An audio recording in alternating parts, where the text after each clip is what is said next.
Hola, mi nombre es José Antonio Pardo y voy a ser tu profesor de biología durante este año escolar, Dios mediante.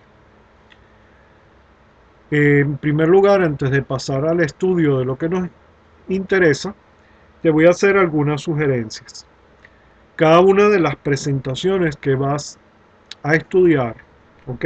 Es una guía que te va a servir para adquirir los conocimientos. ¿Ok? Es como si yo estuviese en clase explicándote, por eso estoy grabando estos audios. Pero tú necesitas también consultar los libros de texto. Es importante que lo hagas, ¿ok? Los materiales que se te anexan, ¿verdad? Que los consultes y las dudas, por supuesto, me las puedes consultar a través de la plataforma virtual, ¿ok? Pero no todo está en la presentación. Lo segundo es que en la medida de que sea necesario, cada diapositiva va a poseer un audio. ¿Ok? La tercera cosa es que cada presentación, según el cronograma que se te anexó en la plataforma, va a ser vista en una o varias semanas. ¿Ok? Algunas 2 semanas, otras 3 semanas. ¿Ok? Lo importante es que vayas al ritmo, ¿ok? Pero si tú quieres adelantar, ¿verdad? Entonces puedes ir a tu propio ritmo estudiando, ¿ok? A más velocidad. Eso va a depender completamente de ti. Tú decides los tiempos, ¿ok? Recuérdate que estamos en una situación en la cual no vas a tener al profesor todo el tiempo a tu lado, insistiéndote para que estudies, entonces tienes que tomarte esto con mucha más responsabilidad porque va a depender de ti, ¿ok? Y se te recomienda que uses los enlaces que están presentes en algunas de las diapositivas para que puedas estudiar mucho mejor. La biología es una materia muy amplia, ¿ok? Pero básicamente se refiere al estudio de la vida y de lo que favorece a la aparición de esta, lo que favorece a los seres vivos. Implica el conocimiento de procesos que ocurren en todos los seres vivos. Por ejemplo, uno de los procesos que vamos a estudiar este año va a ser la fotosíntesis y la respiración celular.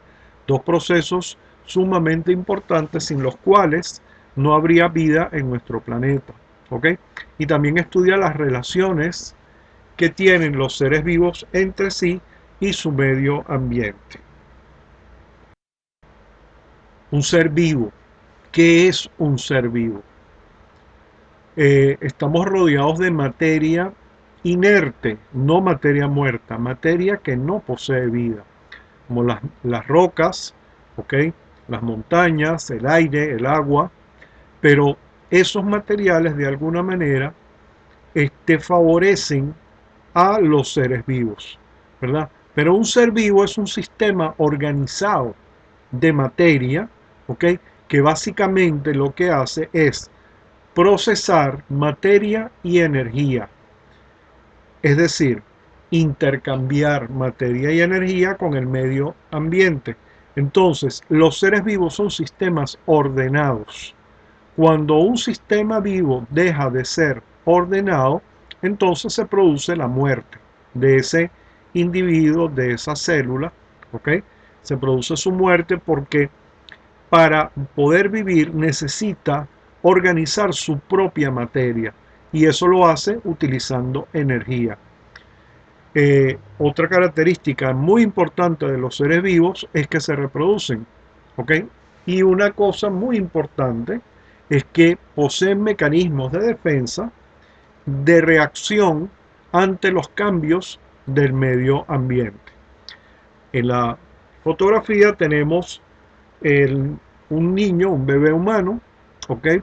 Y ese bebé humano obviamente es un individuo vivo, ¿ok? Ese individuo vivo se formó a partir de la unión de los núcleos de dos células particulares, una que viene de su padre, que es el espermatozoide, y otra que viene de su madre, que es el óvulo.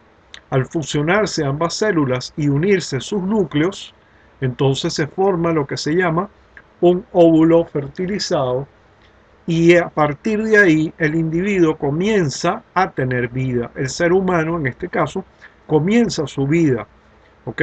No es que comienza la vida cuando tiene forma humana, no es que comienza la vida cuando nace.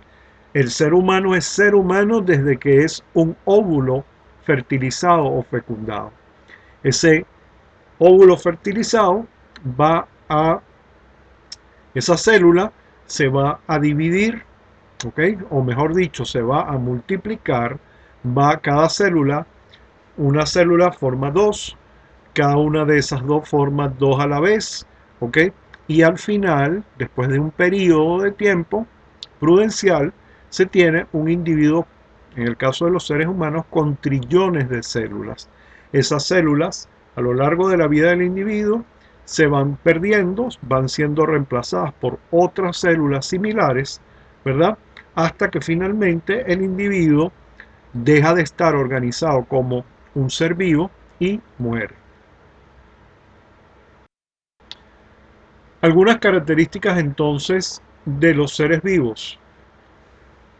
La A tienen un orden y una estructura. Fíjate en la flor. En la flor puedes adivinar una estructura incluso geométrica, como especies de espirales, ¿verdad? Entonces una estructura organizada. La B sería que evoluciona y se adapta. Evoluciona y la adaptación es el motor de esa evolución. ¿Ok? Evoluciona frente a los cambios que da el medio ambiente. La C, se producen respuestas a los cambios del medio ambiente. En la foto puedes ver las hojas modificadas de una planta carnívora que cuando son tocadas por un insecto se cierran sobre este para segregar ácidos que posteriormente van a digerir las proteínas de las que está compuesta el insecto y así contribuir a la nutrición de este tipo de plantas que viven en ambientes muy pobres en nutrientes. La D, regulación. Fíjate bien en las orejas de la liebre.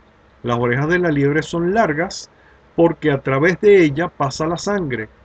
La sangre se enfría en contacto con el aire que circunda las orejas del animal y eso contribuye a regular la temperatura corporal del individuo para evitar que se sobrecaliente. En la E tenemos el intercambio de energía. Observas un colibrí succionando néctar de una flor. Ese colibrí está obteniendo azúcares a partir de ese néctar y eso le provee a él de la energía suficiente para batir sus alas, entre otras cosas. ¿Okay? La F, crecimiento y desarrollo. Basta ver la fotografía del pequeño cocodrilo saliendo de un huevo. ¿Okay? El individuo va desarrollándose con el tiempo hasta llegar al estado adulto. Y finalmente la G, tenemos que cada ser vivo deja descendientes de su propia especie y eso lo logra a través del proceso de reproducción que es muy variado en los seres vivos. En esta diapositiva vamos a observar lo que se conoce como el intercambio de energía en un ecosistema. ¿Y por qué es importante esto? Porque todos los seres vivos forman parte de un medio ambiente. Y todos esos seres vivos, nosotros también somos seres vivos, que formamos parte de ese ecosistema, intercambiamos materia y intercambiamos energía con ese ecosistema. Fíjense bien, la luz solar es la fuente más grande de energía que llega a nuestro planeta. Y esa luz solar es aprovechada por un grupo de seres vivos que son las plantas.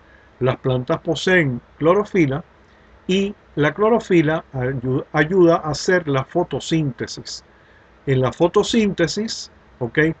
El dióxido de carbono que está en el aire, y el agua que obtienen las plantas a través del suelo, de sus raíces, forman con esas dos sustancias y con la ayuda de la luz solar se forma glucosa.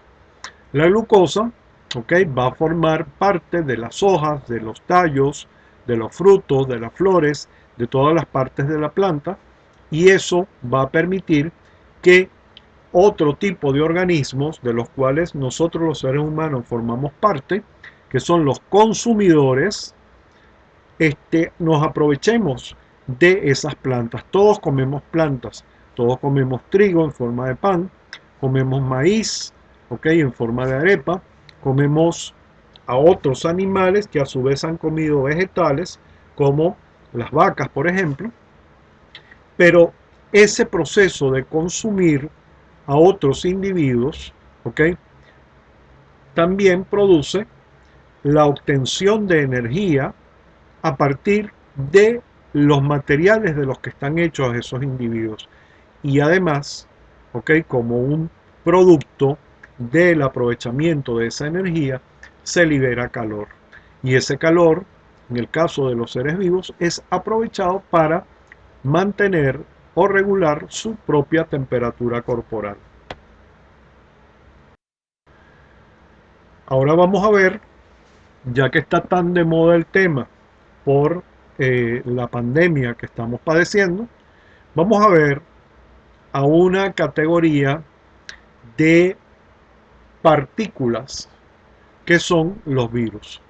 Los virus realmente no son seres vivos, aunque en cierta forma se comportan como los seres vivos.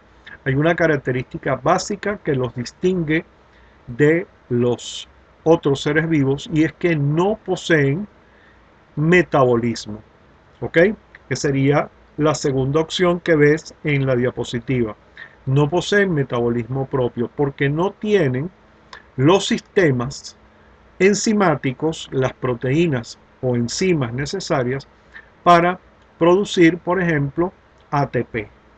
Entonces, necesitan invadir a otras células para procesar, para volverse a reproducir, que es básicamente lo que hace un virus. Un virus necesita un hospedador, una célula hospedadora, la cual infecta para producir nuevas copias del virus. Eso es lo que hace un virus básicamente. En la primera opción, entonces dice, no se reproducen por sí mismos, necesitan un hospedador. Por eso la gente está enfermando, porque el virus llega, invade las células, por ejemplo, del tracto respiratorio, en el caso de la pandemia que estamos padeciendo actualmente, y esas células empiezan a morir cuando los virus empiezan a salir de ellas para invadir otras células del mismo organismo. La última opción dice, utilizan el metabolismo de la célula que infectan para producir copias de sí mismos. Eso ya lo habíamos aclarado anteriormente. Ahí tenemos en la fotografía dos tipos de virus. Un virus que infecta bacterias, porque también las pobres bacterias son víctimas de los virus. En este caso, las bacterias del intestino son víctimas de un virus que se llama bacteriófago. Y a la derecha tenemos un virus que podría ser clasificado como un coronavirus.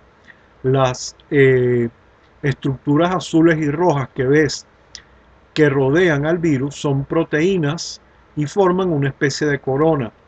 Este es un virus muy común, que es el virus de la gripe. Dentro del virus, envuelto por una cápsula, puedes observar unas estructuras similares a resortes que son el material genético del virus. En el enlace que aparece en esta diapositiva puedes entender un poco mejor lo que es un virus. En esta diapositiva vamos a ver dos características reproductivas de los virus, y vamos a empezar con lo que se llama el ciclo lítico que realizan algunos virus. Por ejemplo, los virus que infectan a bacterias, que se llaman bacteriófagos, se posan sobre la superficie del virus como si fueran una pequeña nave espacial, y le inyectan el material genético, en este caso ADN, al virus, perdón, a la bacteria. Entonces, ¿qué hace este material genético? Empieza a dominar la maquinaria metabólica de la célula que está infectando y hace que este metabolismo, en vez de fabricar productos bacterianos, fabrique los componentes que forman al virus. ¿Ok? Estos componentes después se autoensamblan y se forman nuevas copias del virus. Cuando esas copias están totalmente formadas, entonces la célula infectada estalla y por eso muere. ¿Ok? Y esos virus son liberados para infectar a otras células, en este caso a otras bacterias. En el caso, por ejemplo, de otros virus, ellos hacen lo que se llama el ciclo lisogénico. ¿Ok? El ciclo lisogénico es menos violento que el ciclo lítico. En el ciclo lisogénico, el material genético del virus se integra con el material genético de la célula que es infectada. Y así puede pasar mucho tiempo, ¿ok? Eso lo hacen virus, por ejemplo, como el VIH, que no es el caso que estamos viendo en esta animación por los momentos, y pasar mucho tiempo escondidos dentro del material genético. Es como que si se camuflara dentro del material genético de la célula que está infectando, del hospedador. ¿Ok? En algún momento cambian las condiciones ambientales y ese material genético, ese ADN, se suelta del material genético de la bacteria, ¿ok? Y entonces empieza a hacer lo que haría en el ciclo lítico que expliqué anteriormente. Se reproduce y forma nuevas partículas virales, ¿ok? Y estalla la célula. Por otra parte, vamos a tener la replicación de un virus cubierto. ¿Ok? Los virus cubiertos son parecidos a el virus que actualmente está provocando la pandemia a nivel mundial. Y esos virus están formados por una cubierta. Esa cubierta tiene unas proteínas que aquí están señaladas en color rojo. Esas proteínas sirven para que el virus se una a la membrana de la célula que va a infectar, porque van a ser reconocidas por unas proteínas que aquí se ven en color morado, que están sobre la superficie de la membrana. De esta manera, el material genético del virus logra entrar a la célula y hace lo mismo que expliqué anteriormente. Ese material genético entonces va a fabricar componentes virales y va a multiplicar esos componentes virales dentro de la célula. Estos se van a ensamblar, se van a formar nuevas copias del virus y la célula va a estallar. ¿Ok? Cuando la célula estalla, obviamente se liberan los virus, pero la célula muere. ¿Ok? Y tenemos lo que es un retrovirus. ¿Ok? El retrovirus es muy particular en virus, por ejemplo, como el virus de la gripe y el virus del SIDA. ¿Ok? El VIH, el que causa el SIDA. Este tipo de virus, en vez de tener ADN como material genético, tiene ARN. Él necesita unas proteínas para fijarse a la superficie de la célula que infecta, inyecta el ARN. Ese ARN entonces primero se tiene que transformar en ADN para integrarse al material genético de la célula que está siendo infectada. Esa integración puede durar varios años, por eso una persona, por ejemplo, con VIH es potencialmente infectante para otras personas, porque el virus puede pasar desapercibido dentro del material genético de las células de la persona que está infectada, pero puede ser transmitido, ¿ok?, a otras personas a través de los medios regulares de contagio en el caso del VIH. Entonces, una vez que esto sucede, ¿ok?, si cambian ciertas condiciones ambientales celulares, la célula entonces va a tomar la decisión de, o mejor dicho, el AD, el material genético, toma la decisión entonces de fabricar nuevas copias de virus y se comporta como un virus en ciclo lítico.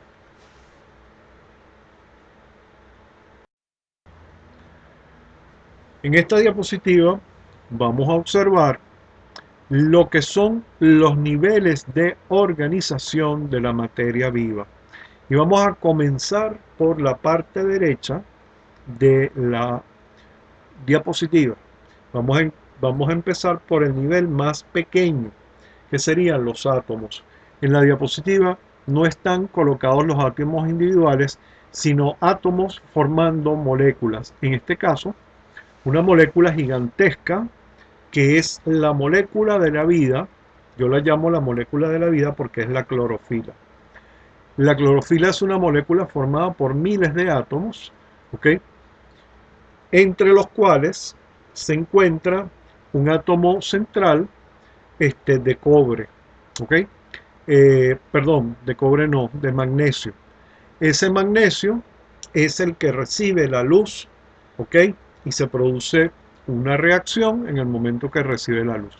Pero lo que viene después de átomos y moléculas sería el primer nivel de organización que forma la materia viva, que sería un organelo. Y vamos viendo las medidas, ¿ok? Un organelo, como un cloroplasto, mide aproximadamente 1 micrómetro. Esa abreviatura que aparece al lado del 1 se lee micrómetro, ¿ok? Después, varios organelos juntos forman una célula, en este caso, una célula vegetal, ¿ok? Esa célula vegetal puede estar en el orden de los 10 micrómetros, por poner un ejemplo, las hay más grandes, las hay más pequeñas, ¿ok? Esas células vegetales forman lo que se llaman tejidos. En este caso, el tejido de una hoja, que no es lo mismo que el tejido de un fruto o el tejido de una flor, en el caso de los vegetales, ¿verdad? Y esa hoja es un órgano, porque está formado por varios tipos de tejidos diferentes. La hoja, en el caso de las plantas, es el órgano que permite el intercambio de gases con el medio ambiente y realizar el proceso de fotosíntesis. ¿Ok? De ahí, de órganos, ¿ok?, formamos lo que se llaman sistemas. ¿Ok? En el caso de los organismos vegetales, ¿ok?, tenemos un sistema llamado, un organismo, perdón, llamado árbol. Un árbol es un organismo, es un ser vivo completo, con todos sus componentes y todas las características que definen a los seres vivos. Varios árboles de la misma especie, varias plantas de la misma especie, forman lo que se llama una población. Y varias poblaciones distintas, ¿ok?, entre las cuales se pueden contar, por ejemplo, vamos a suponer árboles de caoba, ¿ok?, que son todos de la misma especie, forman una población en un territorio y en un tiempo determinado. Pero los árboles de caoba no están solos. Hay gran cantidad de organismos que están junto con estos árboles. ¿Ok? Entonces tenemos pájaros, por ejemplo, los cristofué, que son un tipo de pájaros. ¿Ok?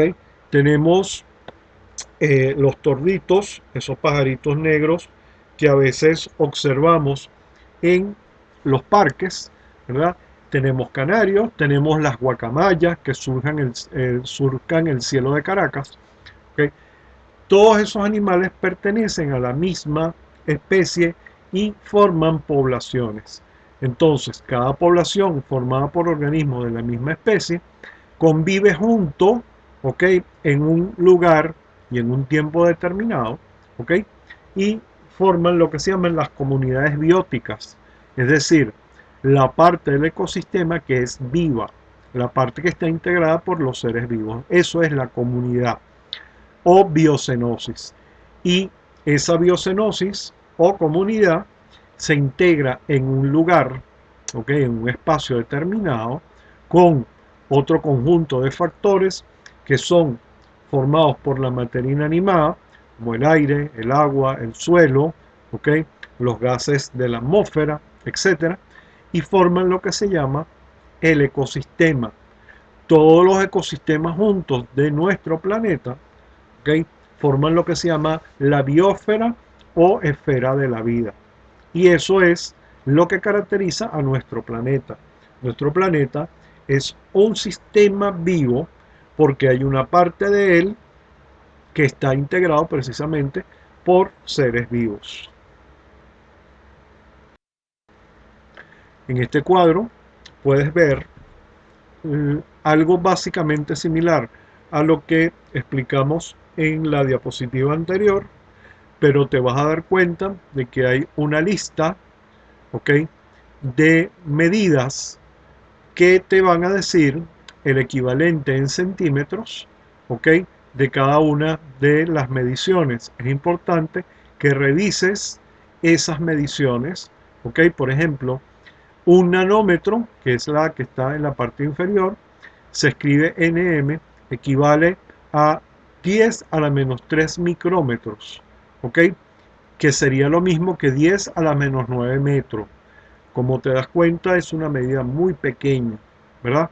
Si nos vamos al dibujo, los átomos miden menos de 0.1 nanómetros, ¿ok? Y así vamos subiendo en la escala y nos vamos a dar cuenta que hay un límite donde ya empezamos a tener seres vivos, que es a partir de las bacterias pequeñas, donde dice smallest bacteria. Discúlpenme mi inglés, que no es muy bueno, ¿ok?, que está más o menos en el orden de los 100 nanómetros. Por debajo están los virus, ¿ok?, que no son considerados seres vivos como vimos anteriormente, ¿ok? Y así vamos subiendo y vamos a encontrar, ¿ok?, los diferentes tamaños y los diferentes niveles de integración, ¿ok? La flecha doble morada, ¿ok?, me dice lo que puedo ver con el microscopio electrónico. La flecha doble azul oscura me dice lo que puedo ver con el microscopio de luz. Y la flecha azul, ¿ok?, con un solo sentido, me dice lo que puedo ver con el ojo a simple vista, ¿ok?, que es lo que nosotros podemos apreciar a simple vista con nuestros ojos cuando observamos un ser vivo. En esta diapositiva podemos observar diferentes tipos de organismos, ¿ok?, de seres vivos, de diferentes tamaños, desde los más sencillos, que son las arcaeas, las bacterias y los protistas, que son organismos unicelulares. Ninguno de estos organismos forma tejidos, hasta organismos más complejos y macroscópicos, ¿ok?, que se ven a simple vista, a diferencia de los otros que se ven a través de microscopios, que son los hongos, las plantas y los animales.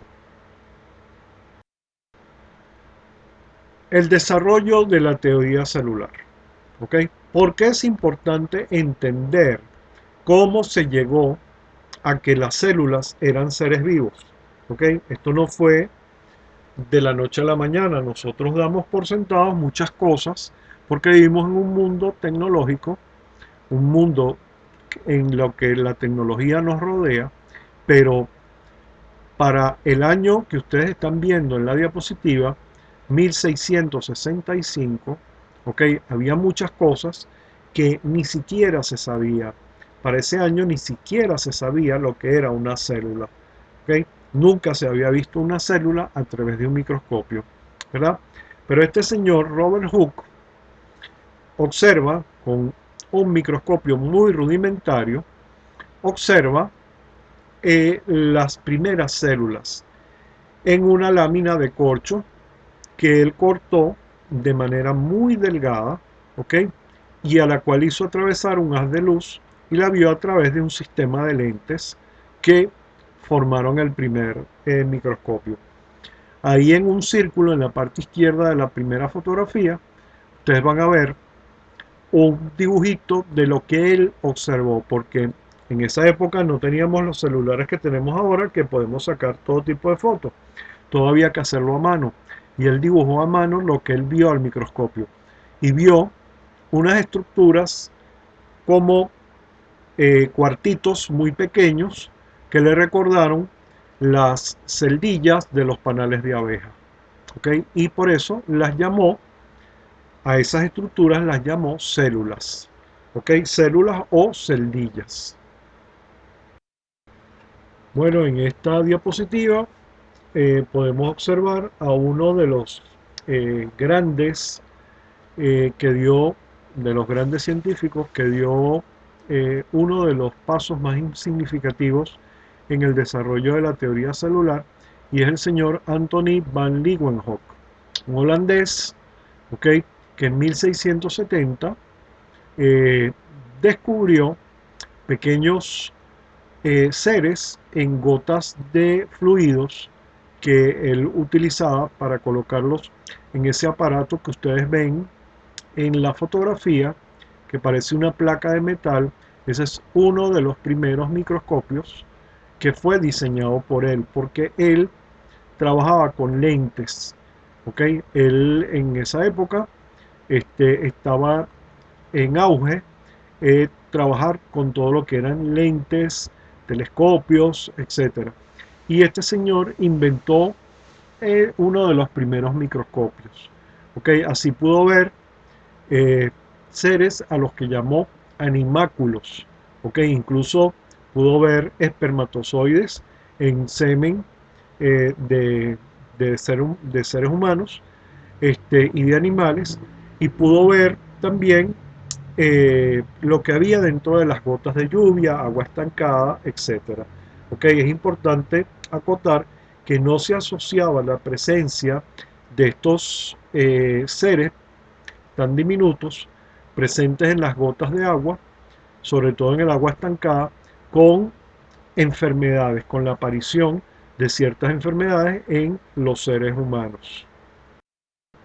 Después tenemos a cuatro grandes que aportaron para lo que se llamó la teoría celular, que son el señor Robert Brown, con su descubrimiento del núcleo de las células vegetales, el señor Matthias Leiden, que dijo que todos los vegetales estaban compuestos por células, el señor Theodor Schwann, que dijo lo mismo pero con respecto a los animales, y el señor Rudolf Virchow, ¿okay?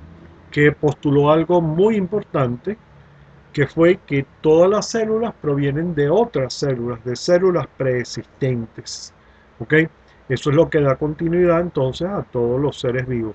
Son cosas que parecen muy sencillas y a nosotros hasta hoy en día nos parecerían ridículas, pero en esa época, estamos hablando del siglo XIX, eran verdaderos hallazgos, verdaderos descubrimientos.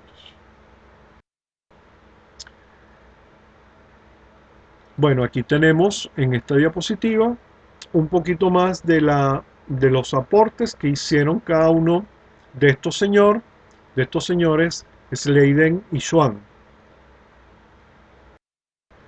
Bueno, en esta diapositiva podemos ver algo un poquito más explícito sobre lo que hizo el señor Rudolf Virchow.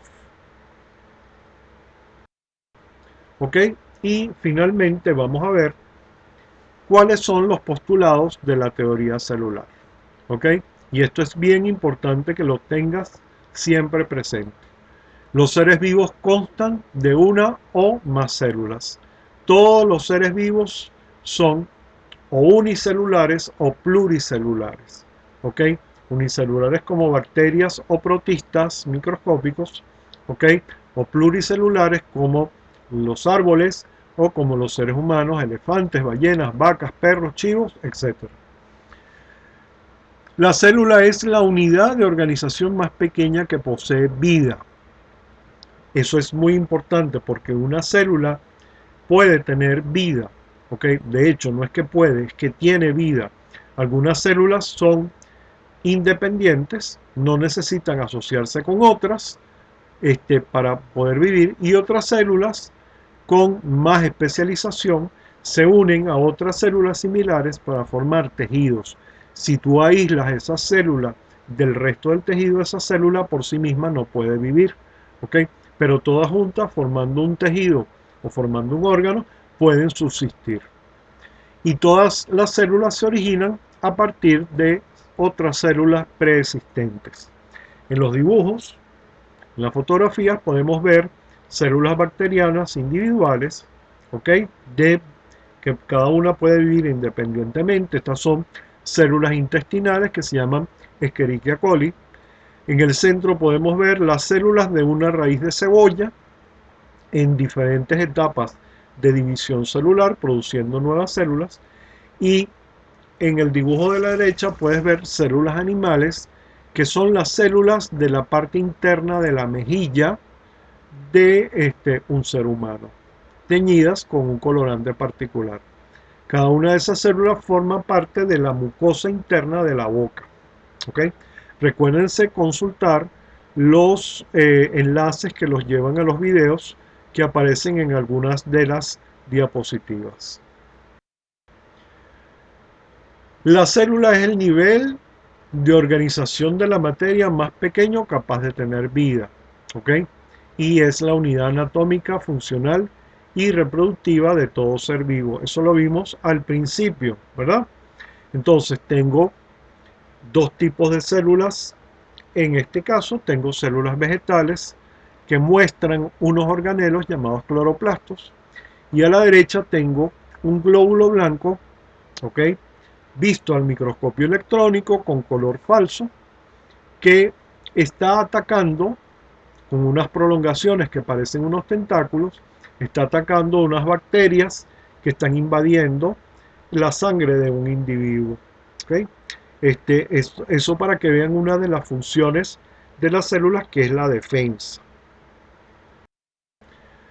Aquí tenemos un dibujo de lo que es una célula general, un esquema general de lo que es una célula. ¿Okay? Abajo dice célula eucariota, en la que se muestran algunas de sus partes más importantes.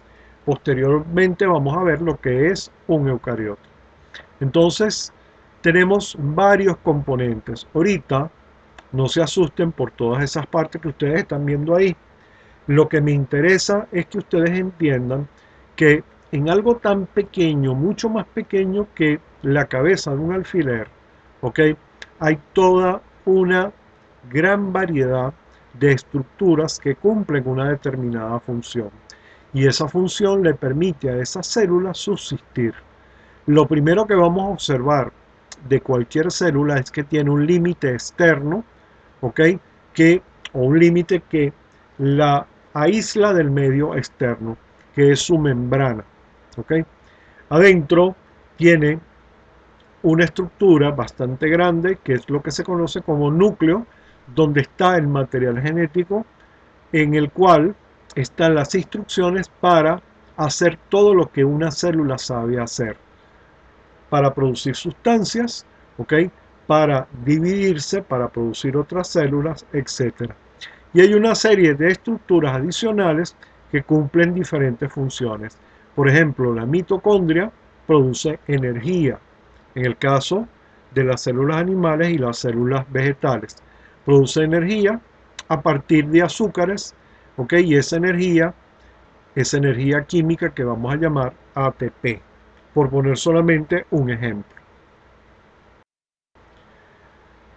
Entonces, ahora vamos a ver las diferentes estructuras que posee una célula. ¿Okay? Tenemos la estructura al lado izquierdo y su función. Estas son funciones muy breves. ¿Okay? Y aquí están contenidas gran parte de las estructuras que contienen las células eucariotas, tanto animales como vegetales. ¿Okay? En este caso estamos considerando, por ejemplo, la membrana plasmática, que aísla el contenido celular del medio e intercambia materia con el medio.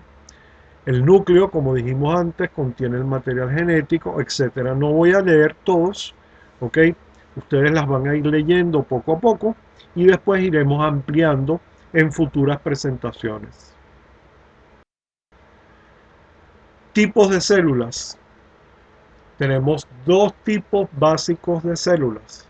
Las células procariotas, ¿ok?, que no poseen un núcleo ni poseen organelos, aunque tienen material genético, ¿verdad?, y tienen las proteínas que les permiten desarrollar un metabolismo, un intercambio de materia y energía con el medio ambiente, pero no tienen organelos y no tienen núcleo, ¿ok? Y al lado tenemos la célula eucariota. Eucariota, eu significa verdadero, cariota significa núcleo, entonces la traducción sería verdadero núcleo, ¿ok? En cambio, procariota significa casi núcleo, ¿ok?, o sin núcleo. En el caso de las células eucariotas vamos a ver una gran cantidad de estructuras que poseen membrana, que son los organelos, y vamos a ver otras estructuras que no poseen membrana, pero cumplen funciones también muy importantes. Por ejemplo, el caso de los ribosomas. En esta diapositiva podemos ver las principales diferencias entre células procariotas y células eucariotas, ¿okay? A la izquierda está la estructura, ¿ok? Y ahí me dicen, en el caso de los procariotas, cómo está la estructura, si está presente o no está presente, ¿ok?, si tiene alguna característica particular, y eso ocurre tanto en el caso de eucariotas como de procariotas, ¿ok?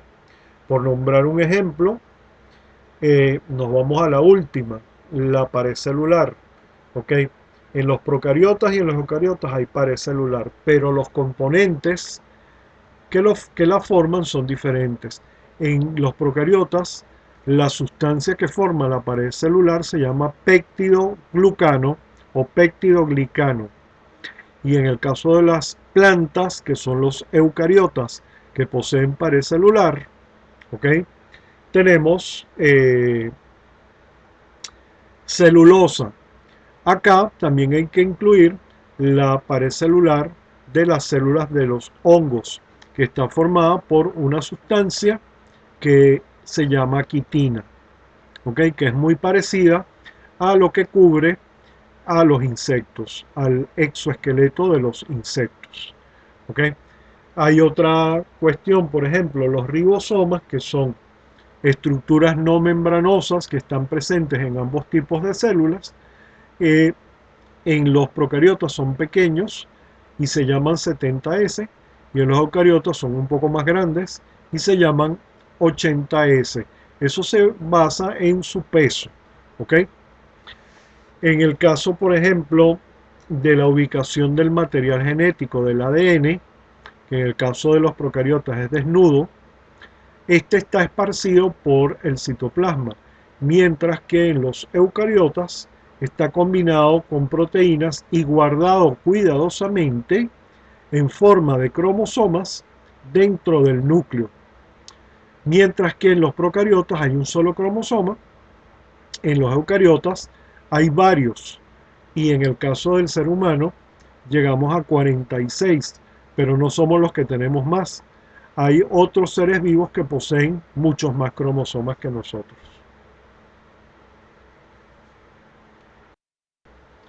Aquí tenemos los dos tipos de células eucariotas. Ahora vamos a hablar solo de las eucariotas. Entonces, tengo la célula animal a la izquierda y tengo la célula vegetal a la derecha. Si te pones a observar, hay semejanzas y hay diferencias. Yo te ofrezco la posibilidad de que observes bien la fotografía y me digas, ok, o escribas en tu cuaderno cuáles son las diferencias y cuáles son las semejanzas, empezando por las semejanzas.